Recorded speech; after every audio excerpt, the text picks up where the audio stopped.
Bueno, hola a todos. Hoy estamos aquí después de una semanita. El último vídeo lo subí hace una semana. Y no crean que no he dejado de pensar en esto, pero hoy finalmente ya he tenido la oportunidad. Y entonces hoy me propongo como cerrar un ciclo o un semiciclo, vamos a decir. Porque estos puntos, estos problemas relacionados con la mecánica cuántica, obviamente lo vamos a retomar, pero ya hoy podemos ir cerrando. Los que han visto mis vídeos sobre el tema, los que no lo han visto, por favor, les recomiendo que los vean para que vayan y lo vean por fecha, en la medida, guíense por la fecha, porque yo los he ido llevando a este punto en el cual nos encontramos hoy, y hoy les voy a dar más o menos lo que yo considero que es la vía que debemos seguir para desentrañar toda esta rareza que tenemos particularmente en la interpretación de la mecánica cuántica, pero también en la interpretación de la propia realidad y de este mundo que nos rodea. Pero muy particularmente voy a estar centrado en el tema de lo que yo considero que sea la vía que nos puede llevar a desatascar este camino en el que estamos, ¿no?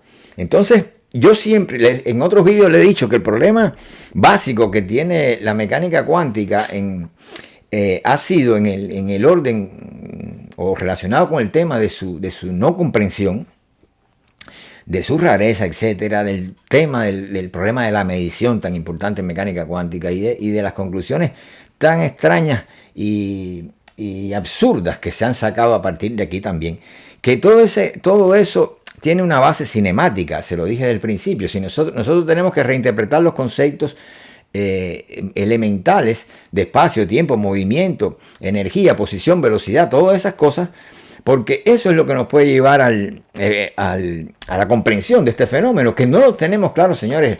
El punto está en que creemos que la mecánica clásica es clara per se, y lo que tenemos que revolver los conceptos clásicos, que son los que están en entredicho aquí, porque de otra manera el camino que vamos a tomar va a ser errado. Entonces los físicos no deben creerse que todo está claro en cuanto a la mecánica clásica, incluso a la mecánica relativista. Allá donde están los problemas, no en la mecánica cuántica. Esa ha sido siempre mi posición. Y entonces hoy le quiero comentar, por ejemplo, como el propósito del vídeo es justamente mostrar que la cinemática cuántica es la que indica y la que nos está mostrando el camino donde podemos ver la luz al final del túnel. Pues voy a ir atrás a los clásicos, ¿no? Como siempre les dije, a la interpretación de Copenhague. En este caso voy solamente a recordarles un artículo de Heisenberg, un artículo fundacional del 1927, que traducido al español suena algo así como sobre el contenido físico de la cinemática y la mecánica cuántica. Fíjense ustedes que desde un principio Heisenberg está llamando la atención al hecho o sea, lo que le interesa a él es la cinemática. Y fíjense que el artículo lo encierra en el mismo título, está hablando del contenido físico de la cinemática y la mecánica cuánticas. O sea, Heisenberg está hablando de una cinemática cuántica. A mi modo de ver, este concepto se dejó un poco en el olvido, no se le dio la atención necesaria, de que teníamos que dentro de este aspecto, no quise decir aspecto, perdone, dentro de este contexto de la formación de la mecánica cuántica, toda la algarabía que se armó con las discusiones entre Einstein y Bohr desde un principio, que cómo entender la mecánica cuántica, que si es completa o no es completa, todo este rollo del cual se derivaron después los efectos cuánticos correlacionados o el entrelazamiento cuántico y muchas cosas más, pues olvidó el tema de la cinemática cuántica que estaba en la base, ¿no?, de todas estas cosas, ¿no? Y entonces, o sea, el contexto general era la mecánica cuántica como ciencia, está bien, pero el punto, la clave, el meollo de todo estaba en la cinemática cuántica, y este concepto pues no se le dio la importancia necesaria, ¿verdad? Mi punto de vista es justamente ese, que hay que resolver un tema cinemático, que es el que está en la base de la mecánica cuántica, el que conlleva todas estas rarezas y el que en definitiva fue a lo que llamaron la atención los fundadores de la mecánica cuántica y muy particularmente, bueno, pues me refiero a esta conocida interpretación de Copenhague, ¿no? Entonces, vamos a ver unos fragmentos que le saqué de este artículo de Heisenberg de 1927, empezando por el resumen del artículo. Él escribe, en este artículo primero daremos una definición precisa de los términos posición, velocidad, energía, etcétera, de un electrón, por ejemplo, las cuales siguen siendo válidas incluso en la mecánica cuántica. Fíjense ustedes, nosotros tenemos que buscar, si seguimos el camino trazado por Heisenberg, tenemos que tener presente que de un modo u otro hay que buscar que sean válidos la misma interpretación, los mismos conceptos, tanto en el mundo macroscópico como en el mundo microscópico, ¿no? Y él agrega, se verá que las cantidades canónicamente conjugadas se pueden especificar simultáneamente solo con una incertidumbre característica. En la mecánica cuántica, obviamente, va a regir el principio que él mismo propone, el principio de incertidumbre, pero nosotros, por lo menos es lo que yo siempre he pensado, tenemos que extender o sea, particularmente la idea de la indeterminación al mundo macroscópico. En eso yo creo que hoy la gente no haya mucha ¿cómo se diría esto en español? Mucha desaveniencia en esto, ¿no? Pero bueno, yo sí lo vengo planteando, como lo dije a ustedes, desde mis años de estudiante en la universidad, hace muchísimo tiempo ya. Esta incertidumbre, nos dice Heisenberg, es la razón real de la aparición de las relaciones estadísticas en la mecánica cuántica. Y eso es cierto. Lo que pasa que yo agrego es que si uno comprende cuál es el verdadero sentido de la probabilidad cuántica, pues ese concepto de probabilidad también es extendible al caso de la cinemática clásica o de la física clásica. Solamente nosotros... El hecho de que nosotros describimos con exactitud el movimiento de un cuerpo macroscópico es una ilusión. Y eso es lo que tenemos que dar un paso más allá del que dio Heisenberg para entenderlo él mismo, ¿verdad? Entonces, esas leyes, como él lo dice, funcionan también en el mundo macroscópico, ¿no? Pero hay que darse cuenta por qué, ¿no? A partir de la base de este formalismo se muestra cómo los procesos macroscópicos, oigan bien, emergen de la mecánica cuántica. Y esto es a donde yo quiero llamar la atención. Porque esto también se ha pasado por alto de cierto modo. No se le ha dado la importancia necesaria, señores. Los procesos macroscópicos emergen también. O sea, a partir de la base de este formalismo se muestra cómo los procesos macroscópicos emergen de la mecánica cuántica. Esto es esencial. Esto sencillamente es esencial y más o menos yo le voy a dibujar el camino, ¿no? Vamos a seguir oyendo a Heisenberg, que ya lo que queda es bien poco. No hay interpretación de la mecánica cuántica posible que utilice los conceptos ordinarios de cinemática y mecánica. Obviamente no sirven, porque lo que hay que modificar son los conceptos cinemáticos de la física clásica, que ese es el camino, siempre ha sido el camino que yo he señalado y no es el camino que la gente ha tomado. La gente se ha ido por otra vía. Entonces, igualmente innecesaria, nos dice Heisenberg, es una revisión de la geometría del espacio-tiempo a pequeñas distancias, ya que podemos hacer que las leyes de la mecánica cuántica se aproximen a las clásicas arbitrariamente cerca si escogemos las masas lo suficientemente grandes, incluso si se trata de distancias y tiempos arbitrariamente pequeños. Este camino tampoco. Él nos está aconsejando, nos está dando la luz, nos está diciendo, mire, por aquí no sirve la cosa, por aquí tampoco. Sin embargo, agrega, una vez que despeja esas dificultades, que no debemos tomar esos caminos, nos dice, pero la necesidad de una revisión de los conceptos de la mecánica y la cinemática parece resultar directamente de las ecuaciones fundamentales de la mecánica cuántica. Y esto nos dice también que sencillamente no hay que inventarse otro formalismo matemático, lo que hay es que interpretar el que ya se tiene, que es correcto, ¿verdad?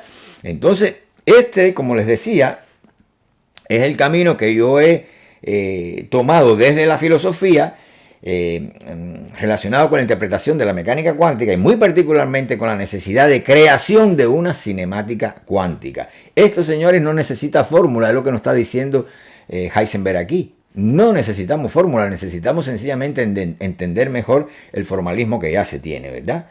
De ahí, continúa Heisenberg, la pregunta que surge, fíjense bien, de ahí, la pregunta que surge es si por un análisis más preciso de cada uno de estos conceptos cinemáticos y mecánicos, es posible eliminar las contradicciones existentes hasta ahora en las interpretaciones físicas de la mecánica cuántica y lograr una comprensión física de las relaciones de esta. Eso es lo que había que hacer, estaba claro desde el principio. Esa es la pregunta que surgió al principio y ese es el camino que había, el meollo y el objetivo del análisis debió ser ese, ¿no? O sea, el análisis de estos conceptos cinemáticos y mecánicos, a ver si es posible eliminar las contradicciones existentes hasta ahora en las interpretaciones físicas de esta mecánica cuántica. También está el programa de Broglie. Yo le voy a hablar ahora de Broglie. De Broglie pedía la interpretación de estos conceptos cinemáticos para poder resolver estos asuntos, ¿no? Así que repito que este punto es importante. La pregunta que surge es si, por un análisis más preciso, esto es lo que se pide, más preciso de cada uno de estos conceptos cinemáticos y mecánicos, es posible eliminar las contradicciones existentes hasta ahora en las interpretaciones físicas de la mecánica cuántica. Hay un vídeo mío en el que yo le entro de lleno al tema de la mecánica cuántica, que es el tema de su rareza y el proceso de medición y todo eso. En 2 palabras, el experimento de la doble rendija, que lo contiene todo. Busquen mi vídeo sobre el experimento de la doble rendija, que creo que, si mal no recuerdo, lo titulé ¿Por qué no se entiende el experimento cuántico de la doble rendija? Entonces busquen ese vídeo, porque justamente el vídeo comienza analizando y desarticulando, ¿verdad?, todos estos conceptos básicos no solamente de la cinemática, sino incluso de la física clásica. Yo digo, sin una reinterpretación de las bases de la cinemática clásica, y muy particularmente tenemos que subvertir, incluso digo cómo y por qué, y lo hago en ese artículo, en ese vídeo, ¿no? Subvertir los conceptos de espacio, tiempo, movimiento, eso es clave, y realidad. Y digo, bueno, vamos a quitarnos de arriba todos estos conceptos que están mal en la física. Hay que reinterpretarlos. Y esos 4 conceptos básicos yo los echo abajo en ese vídeo, que repito, se llama ¿Por qué no se entiende el experimento cuántico de la doble rendija?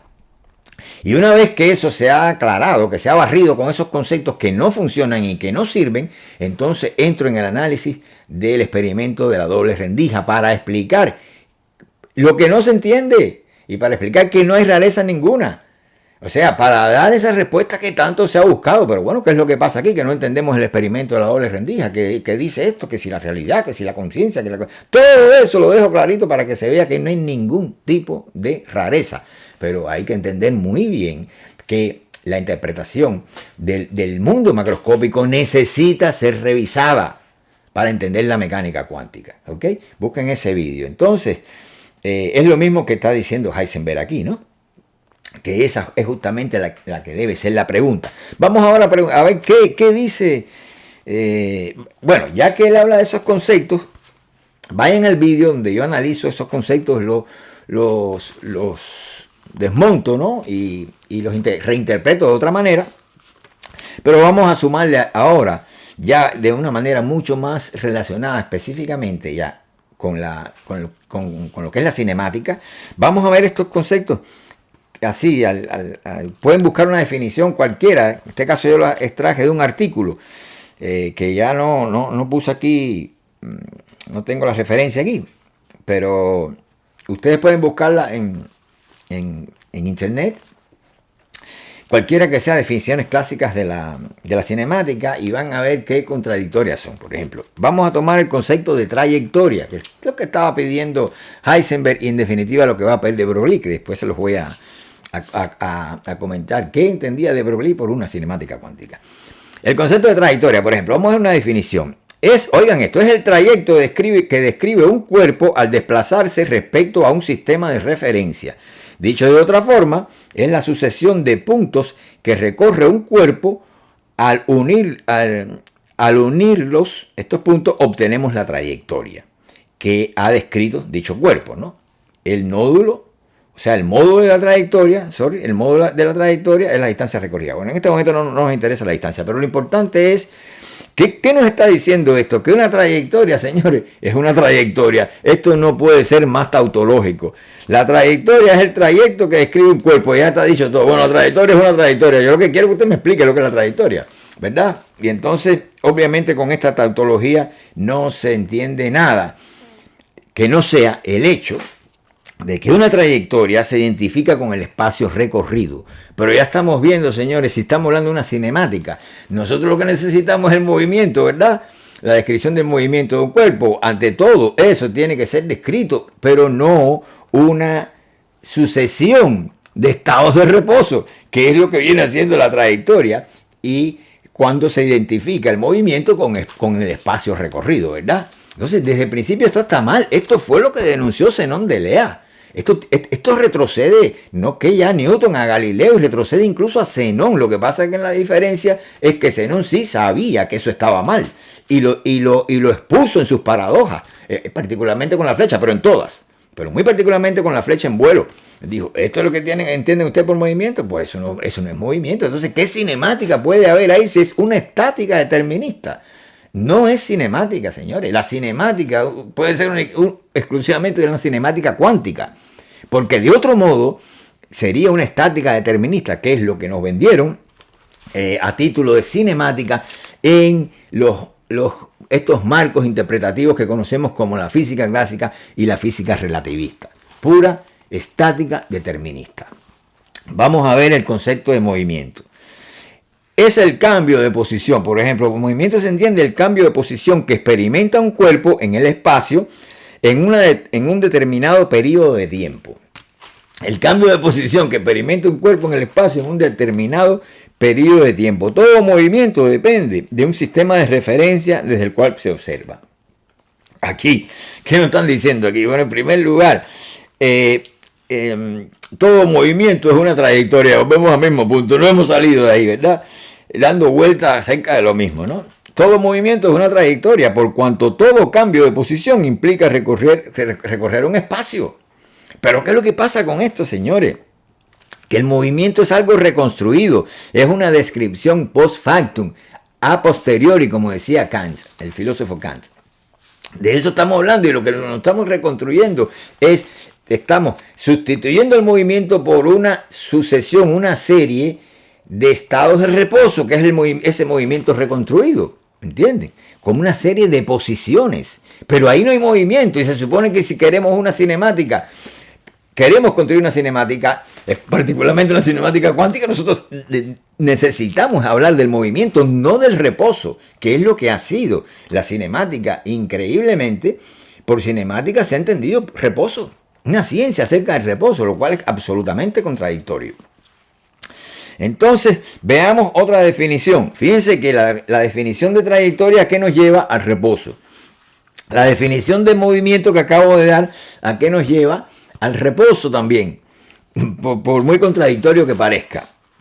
Pero vamos a ver esta cinemática de la partícula. Esta fue una definición interesantísima que encontré en internet acerca de la cinemática. Es más ligada a lo cuántico. Bueno, vamos a ver esto de qué es. La cinemática de la partícula es la parte de la cinemática que estudia el movimiento de un punto, eso nos dicen, lo que implica determinar su posición en el espacio en función del tiempo. Digo yo, bueno, esto parece que por lo menos me arrojará alguna luz acerca del comportamiento cuántico como objeto, pero no para nada, es una descripción absolutamente clásica, ¿no? Entonces, igualmente nos dice, para ello necesitamos establecer un sistema de referencia. Fíjense que siempre que se habla de movimiento se identifica con el espacio recorrido, con una trayectoria dinámica, lo que es lo mismo, con una serie o sucesión de estados de reposo, de posiciones en el espacio, ¿verdad? O de puntos, como también le llaman, pues indican que es necesario el sistema de referencia. Y ya yo digo, bueno, en las entrañas de la mecánica clásica, de la cinemática clásica, muy particularmente la relativista, se encuentra ya el hecho del observador, porque el sistema de referencia no es más que un observador, como quiera que se disfrace eso. No es realmente un fenómeno estrictamente físico. El sistema de referencia sustituye al observador. ¿Qué es el sistema de referencia? El físico que está observando la posición de esa observación, donde está el físico observador, ¿verdad? No todavía medidor, vamos a llamarle observador. Pero eso involucra la conciencia del físico. A ver si me entiende. Entonces ya eso involucra el tema de que uno tendría que extraerse de la conciencia para describir un fenómeno que tiene lugar por la participación de la conciencia del observador. Y esto ya es una contradicción. Es decir, no sirven desde ningún punto de vista, ni incluso desde el principio, el esquema epistemológico objetivista, realista de la mecánica clásica, de que la realidad, el mundo, es algo que existe como una realidad objetiva frente a la conciencia, etcétera, etcétera. No, identificar el mundo con la realidad objetiva, ese sería, o ha sido el ideal de la física cuando cree que describe leyes objetivas que no tienen nada que ver con la interacción con el sujeto, que son leyes de la naturaleza per se, etcétera, etcétera. Pero si usted no es capaz de, o sea, no es que la ilusión de Einstein, el observador, ellos creían que no introduce perturbación en el sistema descrito. Pero la sola aceptación de un observador es ya una perturbación, porque usted no está describiendo el objeto per se, usted está describiendo la interacción del sujeto con el objeto, es decir, del físico observador con el cuerpo cuyo comportamiento quiere registrar, y no el cuerpo per se, o el móvil per se. ¿Entiendan? Entonces quiere decir que el esquema epistemológico de la física clásica relativista no sirve. Si hablamos de observador es una manera de abrirle la puerta a la conciencia, pero no podemos explicarnos después cómo, hasta que llegamos a la mecánica cuántica, que dentro de este entorno de incomprensiones, entonces se nos hace imposible explicar qué está pasando en la mecánica cuántica, y entonces tenemos que llegar a la conclusión de que la conciencia del observador introduce una perturbación en el fenómeno cuántico. Hombre, claro, tiene que llegar usted a esa conciencia si usted es un Einstein, por ejemplo, porque usted ya desde la teoría de la relatividad, usted no puede prescindir del observador. Como en la mecánica clásica le decía sistema de referencia, usted le puso observador más sistema de referencia, obviamente, eso lo explotó. Pero ya hablando concretamente de un observador, y luego, obviamente, el otro paso ya se caía por sí mismo, ¿no? El hecho de que ese observador, que en la mecánica cuántica va a ser un sujeto medidor, pues su conciencia introduciría perturbación del sistema. Es que el error lo traía usted mismo, señor Einstein, y lo traía la propia mecánica clásica. Las cosas hay que entenderlas de otra manera, lo que está pasando ahí. Y no vamos a negar, fíjense bien, el papel, el rol del sujeto medidor, todo lo contrario, pero vamos a entender mejor la propia física clásica o la propia cinemática clásica, incluida la relativista, ¿no? Entonces, vamos a, como les decía, esta cinemática de la partícula también apunta al reposo, solamente hay que leer la definición, ¿verdad? La cinemática de la partícula es la parte de la cinemática que estudia el movimiento de un punto. Bueno, vamos a empezar por ahí. ¿Qué entiende usted por partícula? En esta cinemática de la partícula, por partícula se entiende un corpúsculo. Ya, ahí tenemos el primer error. Pero ¿qué se entiende aquí por punto? Se entiende un punto material, un punto espacial. El concepto de punto, señores, tiene una contradicción interna que es la base de todo esto y que la descubrió Hegel. Hegel nos dijo clarito, el punto es un punto espacial, pero no tiene dimensiones. Es el concepto matemático de punto. No es ni siquiera que Hegel lo haya descrito, pues es que ya antes de él esta concepción del punto existía. Yo no he hecho esa investigación en la historia hacia atrás, porque bueno, en la matemática esa es la definición del concepto de punto que se tiene, no es otra, la misma que está diciendo Hegel, la comparten la misma definición. El punto es un punto espacial, pero carece de dimensiones. Ese es el concepto de punto. Y Hegel desarrolla toda una teoría acerca del punto, lo analiza y obviamente nosotros llegamos a la conclusión de que el punto es un punto espacial, pero que no está en el espacio, en el sentido que tiene ya la dialéctica del tiempo y el espacio, está contenida en el mismo concepto de punto. Es espacial, pero no tiene dimensiones. Una cosa que no tiene dimensiones, señores, no puede ser espacial. Sin embargo, el punto encierra, como Hegel reveló, esa contradicción dentro de sí, donde se presupone el espacio y al mismo tiempo lo niega, el mismo concepto de punto.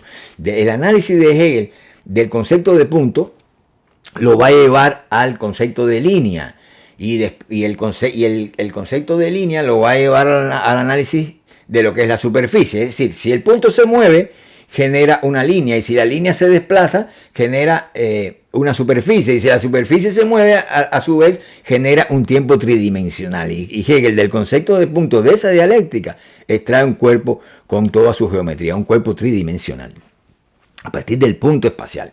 Pero bueno, eso es harina de otro costal. Eso entender cómo la mecánica hegeliana es otra cosa que en estos momentos aquí no la necesitamos, pero solamente le quería decir que el concepto de punto encierra ya esa dialéctica del espacio y tiempo, de ser un punto espacial y carecer de dimensiones. Por lo tanto, esto aquí, y en esa misma dialéctica donde se encierra el germen del movimiento, quiere decir que esta cinemática de la partícula apunta exclusivamente al reposo. Nosotros, señores, lo que hemos tenido hasta hoy ha sido, repito, una estática determinista. No ha habido cinemática, a menos que no sea, y por ello se ha entendido, una ciencia acerca del reposo. Eso es lo que es la cinemática hasta hoy. No ha sido otra cosa diferente, ¿no? Entonces, vamos a seguir por aquí. Vamos a ver. Yo voy introduciendo la cinemática cuántica tal y como yo la veo. Estos son solamente los, ni siquiera fundamentos, sino una introducción, ¿no?, a esa cinemática cuántica. Pues le voy a dar mi fórmula, la clave, que lo que yo entiendo que es esencial, señores, para esclarecer el camino. Porque yo no creo que el camino está sembrado de oscuridades. No lo creo. Somos nosotros los que no hemos entendido eso. Pero la mecánica cuántica está bien clarita, ¿verdad? Solamente hay que pensar las cosas de otro modo, como dijo Heisenberg, como dijo el propio de Broglie y todos los fundadores, los que más han aportado aquí en esta dirección, ¿no? Entonces, aquí les doy mi reducido, lo que pudiera decirse la fórmula mágica que necesitamos para entender estas cosas. En primer lugar, hay que tener en cuenta que tener significados exactos de la posición, y esto cuando hablamos de la posición hablamos de las coordenadas de la partícula, ¿ok? Significa estar en reposo. Eso es un principio básico de lo que yo considero que sería una cinemática cuántica.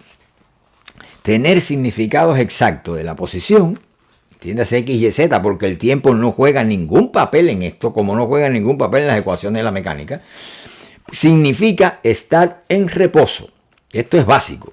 Tener significados exactos del impulso significa entonces carecer de localización. Es decir, que en el primer caso, cuando tenemos significados exactos de la posición, podemos decir que existe algo que no se mueve, por cuanto al estar perfectamente localizado, al tener localización espacial, al estar determinado espacialmente, el cuerpo está en reposo, no se mueve. Existe algo que no se mueve. Ahora, tener significados exactos del impulso significa carecer de localización. Por lo tanto, aquí se mueve algo que no existe. Y si nosotros queremos tener una ciencia de cosas reales, tiene que ser de algo que existe y al propio tiempo se mueve. ¿Entiendan? Y eso es lo que nos está diciendo la mecánica cuántica, no otra cosa.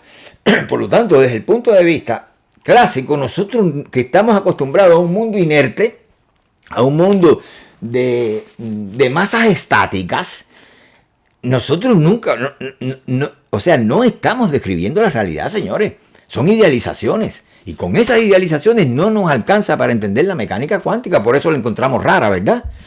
Entonces, otra idea básica, desde mi punto de vista, de lo que serían los fundamentos de la mecánica, de la cinemática cuántica, es que la masa es el principio del reposo. Ya lo he dicho en otros vídeos. La masa es el principio del reposo. Otro punto clave en la cinemática cuántica. La masa surge de la interacción actual, surge de colisiones como manifestación puntual del fenómeno que estamos investigando. Y por lo tanto, es el principio del reposo, porque el otro principio nos dice que cuando hay localización, cuando hay posición exacta, hay reposo. Entiendan el vínculo de la masa con el reposo, ¿verdad?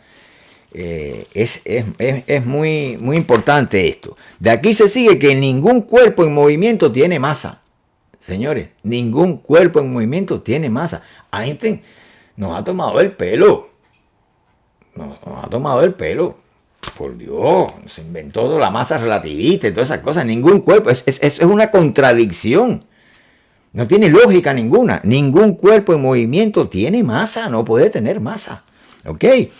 Ya he dicho por qué, porque la relación entre la masa y la energía no es de equivalencia, eso también es un error, sino de indeterminación. En rigor, un cuerpo macroscópico o microscópico, un cuerpo en movimiento, sea macroscópico o microscópico, es un sinsentido. Porque nosotros no podemos hablar de que los corpúsculos se muevan, de que los cuerpos materiales se muevan. Cuando nosotros tenemos realmente masa, nosotros tenemos reposo. Fíjense que esta cinemática hay que pensarla de una manera bien revolucionaria, bien diferente. Hay que dar pasos que a primera vista pueden parecer insólitos, pero son los únicos que están en armonía con el todo y los únicos que te eliminan las paradojas y te eliminan las contradicciones. Lo que carece de masa y de reposo, entonces vamos a dar un paso más. Recuerden esto, ningún cuerpo entre comillas, pues si por cuerpo se entiende algo material, ¿verdad? Algo corpuscular, pues ningún cuerpo en movimiento tiene masa. Tiene masa. Para moverse los cuerpos tienen que desmaterializarse en cierto punto. Vamos a decir que desgeometrizarse.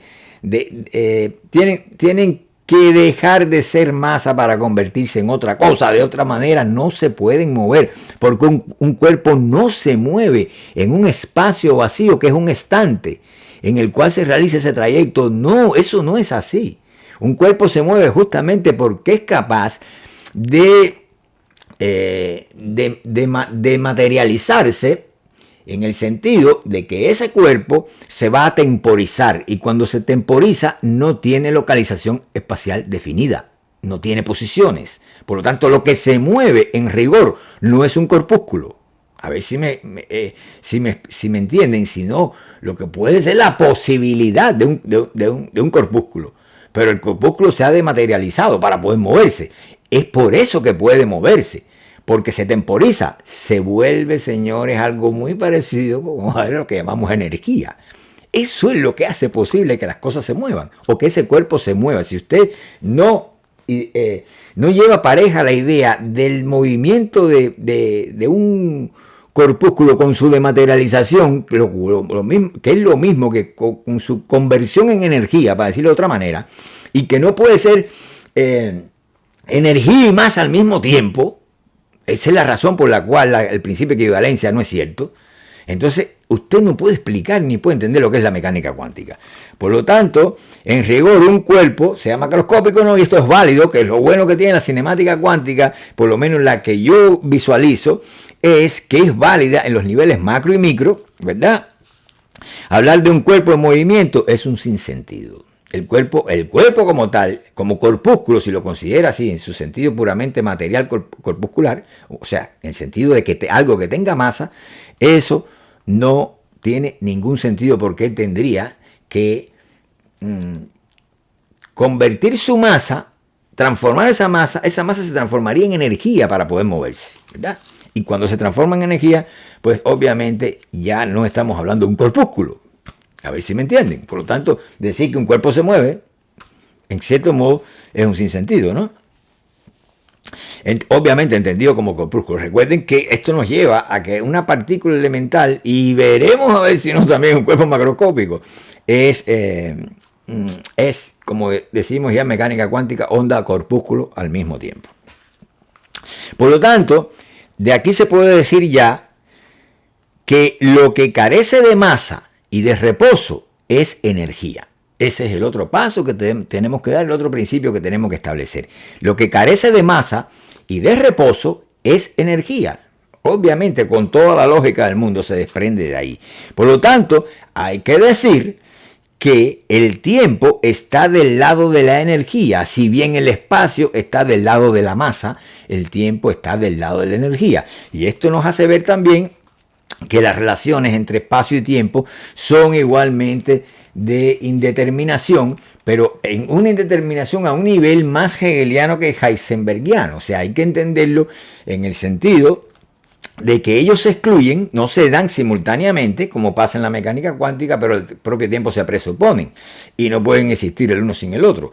Eso quiere decir que para que haya movimiento tiene que haber espacio y tiempo, pero espacio y tiempo no los podemos tener simultáneamente.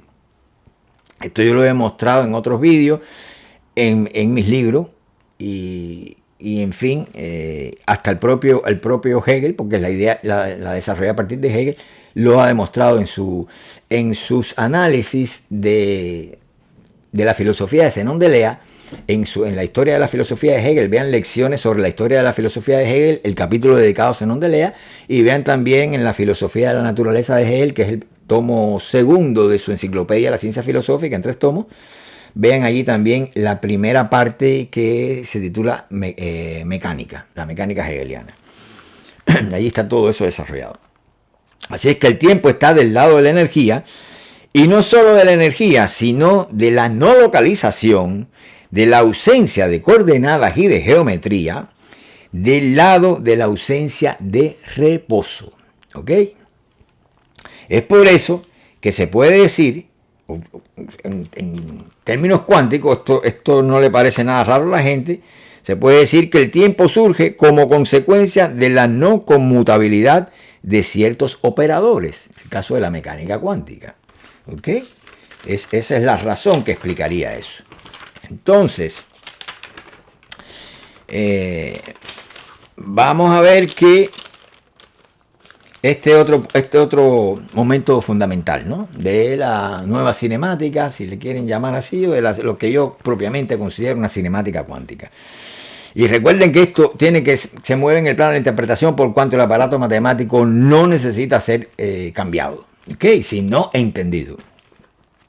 Un cuerpo, en el sentido de corpúsculo, en movimiento, solo puede ser una onda de probabilidad de localización espacial. Se desprende de todos esos principios. Damos un paso más.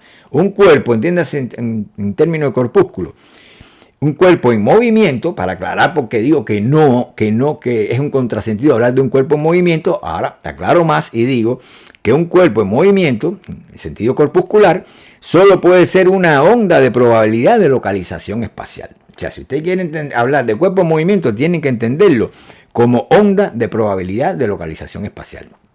El cuerpo tiene que ser onda, tiene que tener un comportamiento ondulatorio para poder hablar de movimiento, y obviamente esas ondas de probabilidad, que son ondas de naturaleza matemática, pero que son de naturaleza física, pero la probabilidad es un concepto matemático. Esa manera de no entender qué cosa es una onda de probabilidad, señores, eso que nos parece tan raro, solamente hay que dar el paso entendiéndolo como ondas de tiempo, ¿ok?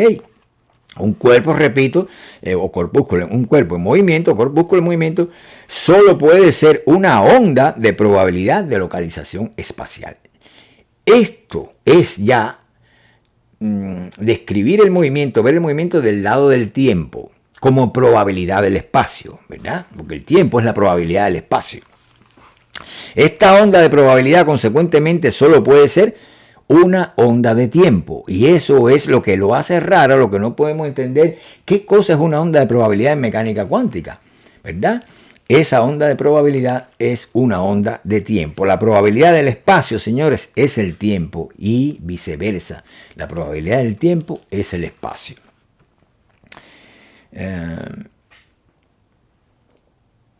Tengo aquí una nota que no sé, déjenme leer a ver qué dice aquí. Porque en términos de la desmaterialización de un corpúsculo, aspecto energético de carácter ondulatorio, podemos decir que la partícula puede encontrarse en varios lugares a la vez. Es una pregunta. ¿Por qué en términos de la desmaterialización de un corpúsculo, su aspecto energético de carácter ondulatorio, podemos decir que la partícula puede encontrarse en varios lugares a la vez? La respuesta es: el concepto de lugar desaparece dado el aspecto energético. Esto es una pregunta que había puesto aquí como una nota que me puse a mí mismo, y se las comparto. Señores, puede estar en varios lugares a la vez, uno solamente porque el concepto de lugar ha desaparecido. Fíjense ustedes qué es lo que hay detrás de todo el trazamiento cuántico y todas las locuras, la superposición y todo eso, que yo digo que ese premio lo adelantaron porque no hay nada claro alrededor de ese asunto del trazamiento cuántico. Puede estar en varios lugares a la vez porque el propio concepto de lugar no existe. Eso es lo que pasa ahí, ¿verdad? Ha desaparecido. Se podrá reaparecer por la dinámica misma del movimiento, pero si nosotros tomamos una foto desde el lado temporio del movimiento, el energético, ahí no hay lugares, ¿verdad? Esa foto digo porque lo detenemos, como una imagen mental. Recuerden que el movimiento es solo la transición del espacio al tiempo y el tiempo al espacio. Lo podemos analizar desde el ángulo temporio y vamos a obtener una descripción en términos ondulatorios y de probabilidad de localización espacial, de manifestación puntual. Pero eso es nada más la mitad de la verdad, porque estamos hablando de la ausencia de reposo. Y si lo vemos desde el ángulo corpuscular, pues estamos describiendo desde el ángulo del reposo. Y para que haya movimiento tiene que haber reposo y ausencia de reposo. Esa síntesis espacio-temporal que es el movimiento mismo. Recuerden que para Hegel lo único real es el movimiento. Y el espacio y el tiempo son posibles gracias al movimiento, no a la inversa. No es que hayan dos estantes y el movimiento sea lo que ocurre dentro del espacio y el tiempo como dos escenarios que están ahí para que él debute. No. Lo que hace posible el espacio y el tiempo es el movimiento mismo, ¿verdad? Las cosas no se mueven. Esto es otro principio básico de la cinemática cuántica, como yo la veo. Las cosas no se mueven en espacio y en tiempo, sino que se mueven sencillamente porque se espacializan y se temporizan. Esto es clave, métanselo en la cabeza, ¿ok? Esto último que dije. Entonces, y eso por supuesto nos cambiaría todos los esquemas que tenemos. Entonces vamos a preguntarle a de Broglie. Bueno, este era un monstruo, ¿verdad? Este tipo estuvo bien cerca de la clave de todas estas cosas. Vamos a preguntarle, de Broglie, ¿qué entiende usted por cinemática cuántica? Maestro, explíquele aquí a la gente qué cosa es. Bueno, pues la nueva concepción, oigan bien, la nueva concepción de las relaciones espaciotemporales que partiendo de la probabilidad abarcara también el movimiento de los cuerpos macroscópicos, de Broglie la denominó cinemática cuántica. Yo creo que esto debo repetirlo, porque ya aquí está todo, para que entiendan todos mis esfuerzos y para que entiendan qué es la cinemática cuántica y cómo ella es la que encierra todo el secreto, y revelar la naturaleza de esa cinemática nos llevaría por fin a ver la luz al final del túnel. La nueva concepción de las relaciones espaciotemporales, que es lo que he buscado yo en la física y en la historia de la filosofía, esa nueva concepción que partiendo de la probabilidad, y esta probabilidad la he extendido yo al cuadro macroscópico, a la mecánica clásica, ¿verdad? Partiendo de la probabilidad, abarcara también el movimiento de los cuerpos macroscópicos, como también he hecho yo en mis libros, mis intervenciones, mis vídeos, etcétera. Eso de Broglie lo denominó cinemática cuántica, es decir, que yo he tratado de ser fiel a esa definición y ese programa de Broglie en todo lo posible.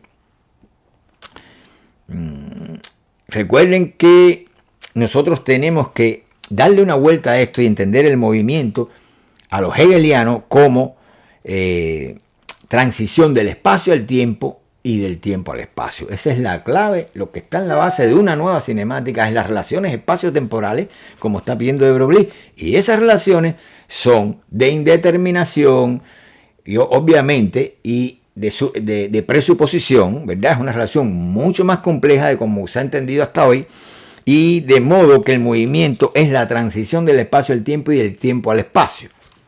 Tenemos que despedirnos del espacio y tiempo newtoniano como estante donde está distribuida la materia, y también del continuo tetradimensional einsteiniano del movimiento como una especie de background, ¿verdad? De fondo delante del cual se ejecuta el movimiento de los cuerpos. Todo eso es falso.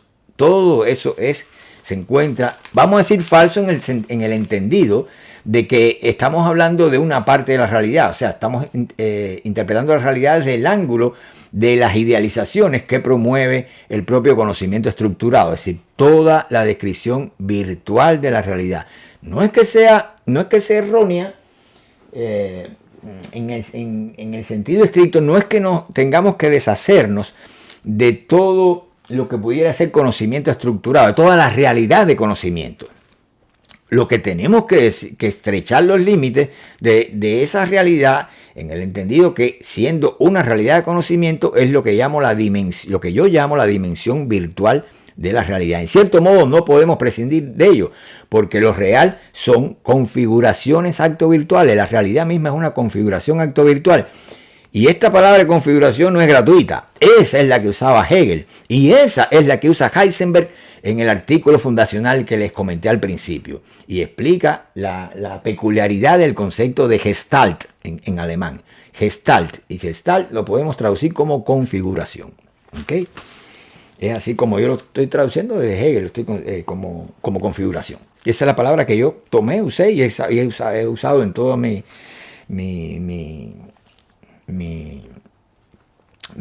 interpretación de esto desde el principio, y la palabra que yo escogí, que seleccioné para referirme a la realidad.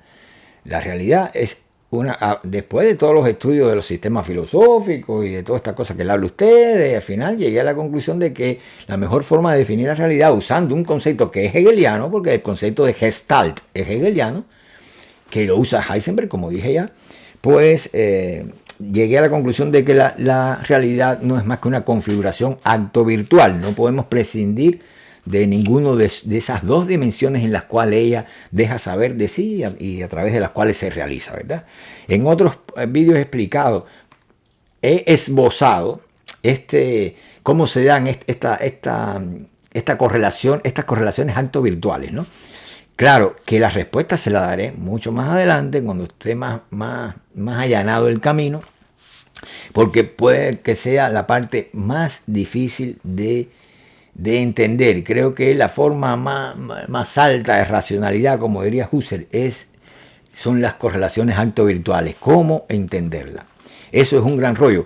Gracias a Dios yo escribí ya un libro, que como les dije no lo he publicado, pero lo escribí en el 2009, y lo tengo ahí. Toda la primera parte del libro trata de esclarecer esas correlaciones acto-virtuales, ¿verdad? Por lo tanto está escrito, está explicado, no me quite el sueño eso yo lo tengo ahí. Entonces, pero realmente es el punto de más difícil acceso, porque estamos entendiendo la realidad misma. Y recuerden que la realidad ha sido, básicamente, entender la realidad ha sido el propósito de todos los sistemas filosóficos, ¿no? Entonces vamos a seguir aquí. Lo primero que habría que hacer, obviamente, es entender, dar una nueva interpretación, una nueva concepción de las relaciones espaciotemporales, como pidió de Broglie. Y hay que entenderlo, según mi modo de ver, en este modo más hegeliano en que yo lo he desarrollado, ¿no? Ahora, el concepto de partícula elemental, porque obviamente un punto no es, ¿verdad? A menos que el punto se entienda en su dialéctica de que es un punto espacial, pero no tiene dimensiones, ¿verdad? Por lo tanto, es una cosa que es espacial y no es espacial. Y lo que no es espacial, señores, dada la correlación que tienen estos conceptos, es temporio. No vamos a decir temporal, para que es temporio, ¿verdad? Entonces, ahí lo tenemos. Fíjense aquí. Vamos a verlo aquí. Una partícula elemental. La masa, el reposo, el comportamiento corpuscular.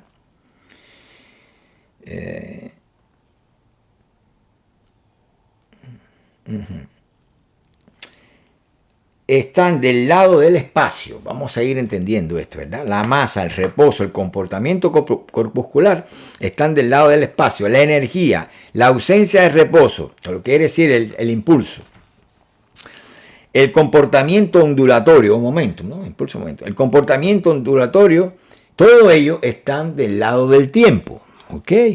Hegel definió el movimiento como transición del tiempo al espacio y viceversa, ya se lo he dicho en más de una ocasión. Y Heisenberg comprendió y sostuvo que el único valor de una partícula elemental,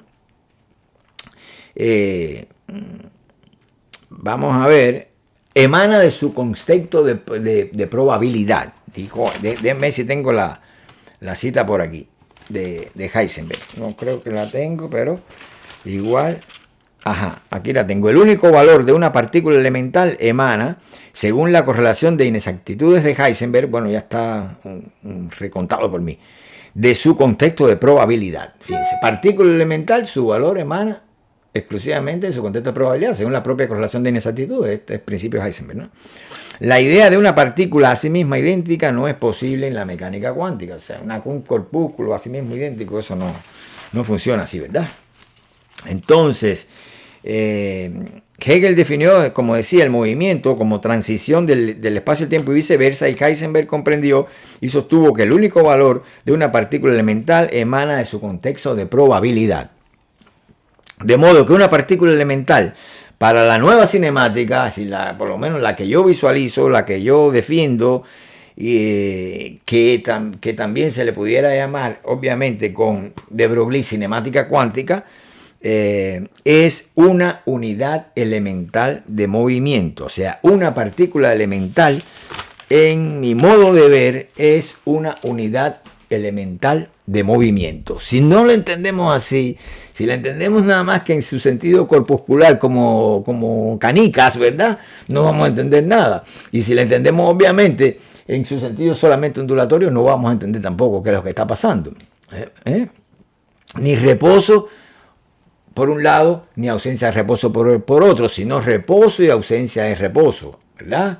Quiere decir esto que una partícula elemental, no siendo un cuerpo, no siendo una masa en reposo, no siendo energía pura o ausencia de reposo, una partícula elemental no puede ser otra cosa que una unidad elemental de movimiento. Este es el concepto básico de la cinemática cuántica como yo la veo y la que encierra en sí todo el potencial para descifrar de una buena vez toda la rareza de la mecánica cuántica. Mírenlo aquí en la pizarrita, a ver si lo pueden ver. Mírenlo aquí. Partícula elemental, vamos a ver, bueno, ahí se ve. Partícula elemental, aquí está dividido esto, ¿verdad? A la izquierda, corpúsculo, masa y reposo, relacionado con la posición. Y a la derecha tenemos onda, ¿verdad? Si aquí tenemos corpúsculo a la izquierda, a la derecha tenemos onda. Tenemos también energía, junto con la masa de un lado y la energía del otro, ¿verdad? Y del lado izquierdo tenemos reposo, relacionado con la posición, y la ausencia de reposo, relacionado con el momentum o el impulso. Esto, señores, es una partícula elemental. Esto que ven aquí. Es onda o corpúsculo, pero también es masa, energía, y también es reposo y ausencia de reposo, ¿verdad? Y aquí está la correlación de Heisenberg, la posición y el impulso relacionado con ello. Todo visto así, donde el espacio y el tiempo con su dialéctica inmanente y la nueva concepción de entenderlo, que no sean estantes, ni un constructo geométrico, etcétera, ¿verdad? Es lo que está debajo, en esta nueva visión de las relaciones espaciotemporales, lo que está debajo de toda esta dialéctica o dinámica que hay aquí, que constituye la partícula elemental misma. Esta es la forma de ver una partícula elemental, igual que la forma de ver la realidad tiene que ser otra, y obviamente todo tiene que cambiar. Las relaciones espaciotemporales, el concepto de movimiento, etcétera, etcétera. Así que al final llegamos a este resultado. Una partícula elemental es una unidad elemental de movimiento, dado esta nueva visión que tenemos de las cosas. ¿Ok? Mírenlo ahí, en esa pizarrita, que ese cuadrito es muy importante. Aprendan a ver las cosas de esa manera y se les va a hacer el camino mucho más fácil, sobre todo el camino de la interpretación de la mecánica cuántica. Esto es solamente introductorio, ¿verdad? Yo esto le llamo como una introducción a la cinemática cuántica, nada más planteando el camino que debe ser tomado, ¿verdad? Y cómo deben ser vistas las cosas. Y aquí cerramos el ciclo. Cerramos el ciclo por ahora hasta que retomemos esto desde una nueva luz y desde una nueva perspectiva, ¿verdad? En la que ya estemos complicados o metidos en niveles más complejos de la realidad y donde tendremos que movilizar más a la filosofía. Vamos a tener que auxiliarnos un poquito más de la filosofía porque nos iremos a planos y momentos más complicados, ¿no? donde ya no solamente serán los temas de mecánica cuántica, esto es solamente introductorio, ¿verdad? Pero vamos a seguir y aquí cerramos por ahora el ciclo, ¿verdad? Todo lo que necesitemos después lo retomamos de este ciclo que hemos cerrado ya. Si tienen alguna duda, pues me la ponen ahí debajo en la caja de comentarios. Me sería muy útil porque esto es un monólogo y quisiera tener un diálogo con ustedes. Por lo tanto, pregúntenme o sugiéranme o critiquen, hagan lo que sea, pero lo que quieran, que de cualquier manera me va a ser útil, ¿verdad? Y por otra parte, bueno, pues nada, si tienen la gentileza de darle like al vídeo, eso ayuda mucho al canal. Recuerden que estoy en el proceso de hacer 2 canales y entonces pues esto es importante que de algún modo u otro el canal prospere para poder dividirlos, ¿no? Y dejar los temas de política, ya lo dije en el vídeo anterior, de un lado y concentrarme más en estos temas del conocimiento. Así tendrían dos canales, cada cual que le interese el tema de la política, pues se va hacia un canal, el que le interese los temas de ya más directamente relacionado con la filosofía y la ciencia y eso, pues se iría para el otro. Entonces, aquí los dejo por hoy. Suscríbase si usted no está suscrito. Hay mucho, me parece, muchas cosas interesantes que va a ver en este canal. Tiene 100 vídeos, más de 100 vídeos ahí para que escoja, ¿ok? Y entonces, pues, nada, suscríbase y deje su like o su comentario y muchas gracias por haber visto el vídeo y nos vemos en una próxima oportunidad. Muchas gracias.